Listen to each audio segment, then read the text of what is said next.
এই ব্যাপারে বলতে গেলে আমার মনে হয় আমার অতীতের কথা বলতে হয় যে ১৯৯৪ সালে আমি প্রথম গ্রামে গেছিলাম আমার বাবার সঙ্গে। তো আমার বাড়ি গ্রামের বাড়ি বাবার সঙ্গে যাওয়ার আগে প্রায় ১২ কিলোমিটার আগে থেকে আমি পাই রাস্তা কাঁচা। যখন যাই গ্রামে দেখি বিদ্যুৎ নাই। হ্যাঁ?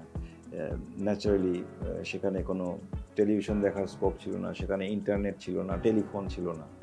সো পরবর্তীতে আজকে কিন্তু সেই জায়গাগুলা এগুলা সবকিছুই আছে।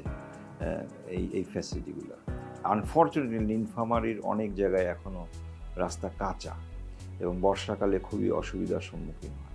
ডেফিনিটলি এটা আমার একটা প্রায়োরিটি হবে যে অ্যা এ সকল রাস্তা, ইম্পোর্টেন্ট রাস্তা যেগুলো আছে at least connecting from city to union parishad, then union parishad to ward, এগুলা দে মাস্ট বি টার্ড মানে পেভ রোডস।